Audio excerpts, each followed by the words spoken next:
most exciting place to live in the world, but it has its advantages. For example, I'm now the editor of What's On in Saltine magazine, and it's the easiest job I've ever had. Simply an A4 sheet of paper with the words fuck all. So I'm now staring down the barrel of turning 50. Can't say I'm that thrilled about it, if I'm honest. Everything needs either tucking in or coating in deep heat. Entering my date of birth online is like playing Wheel of Fortune. And a couple of lines at the weekend is now a bingo reference. In gay years, I died in 2005.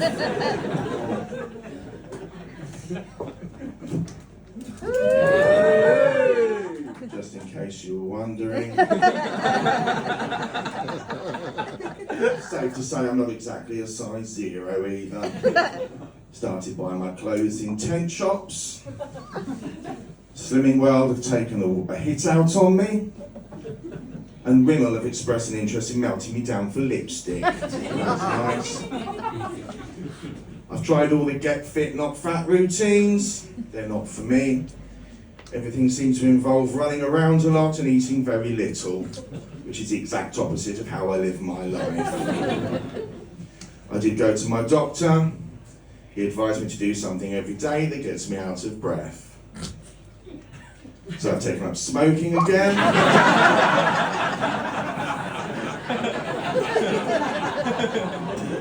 Running's a no-no. Imagine this coming at you in lycra. The last time I went swimming, the benevolent fishing trawler towed me out to sea and called me to safer waters. Life's hard if you're over 25 and not built like a stick. I went to a cash point this afternoon. I put my card in. It said, you want cash or cash with advice? Somewhat naively, I selected cash with advice. He handed me a £20 note and a slip of paper that said, stop wearing super dry t-shirts, you look like a sad fat wanker. It's not all bad though. I can go into Hollister now and terrify the staff by thinking I'm going to buy something for me. I actually went in there last week.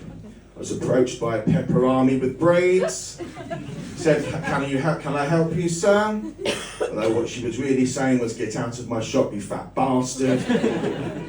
I asked for something in my size, and she sold me a changing room cubicle. I think I'm getting grumpier as I get older. I've got a list of things and people that can fuck off. I add to this daily. Today's instalments have included Mini Coopers, or as I like to call them, clitoris all sorts. Mainly on the basis that every twat seems to have one. Britain's Got Talent judge, Amanda Holden. Anyone that's been teabagged by Les Dennis has no business judging anyone. And of course, Madonna. She's been carting herself around on that celebration tour now for what seems like about 250 years, charging an absolute fortune to watch her order people out of wheelchairs, cavort up and down like watching her skeletal remains, burping out songs that she's been burping out for the last 40 years, wearing a nasty basket that she's been wearing for the last 40 years, and flicking her bean like a demented gibbon. I can do all of these things for you for less than £30, although I may struggle to get into the Basque. Everyone always wanks on about Madonna, how good she looks for her age. Personally, I think she looks like something would happen if you ate a KFC and threw the bones back in the box. And let's be honest, we'd all look great if half of us was sat in the bottom of a surgeon's bin. I actually think her surgeon's got a bit of a side hustle going on. I think he takes all the bits he chops off of her and pops them into his freezer. Then, when he's got enough, he defrosts them, stitches them all together, and that, ladies and gentlemen, and those in between, is how we ended up with Miley Cyrus. Mr. MC, have I got time to quickly tell them about Benidorm, because I've been asked to? Yes.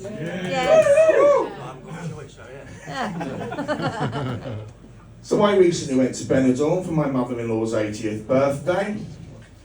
Yes, you can imagine my joy. I sat on an EasyJet flight full of reluctant relatives, randy pensioners, and my mother-in-law was off her face on poppers before we'd even left the landing strip. So we arrive and she wants to go clubbing, because that's what you do when you're 80, you go clubbing in Benidorm. So off we go to this fly-by cesspit of a club. She has a wonderful time. Eventually they chuck her out and we have to go and look for her friend Booby Sue. Booby Sue is in her 70s. She has a dress sense of Lily Savage, the liver of George Best, and the sexual appetite of a bonobo monkey. We eventually located her outside the club, judging a game of sticky biscuit with a stag do from Wigan. I never knew skin that old and leathery could sustain a love bite, but Sue's here to teach us things. So the next day they all want to go to the beach, and we seem to stumble across a porno reshoot of the Michael Jackson Thriller video. One very elderly lady stood in front of me, naked as the day she was born. She bent over to pick something up from her beach towel. Now, I don't know if you've ever pulled apart a cheese and ham toastie.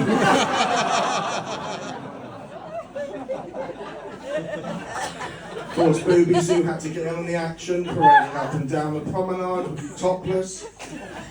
She looked as if she'd hung a pair of tights around her neck and slid a small honeydew melon into each foot. I would at that point tell you the reason I had to tell you that story tonight is in fact Booby Sue's grandson and daughter are in the audience.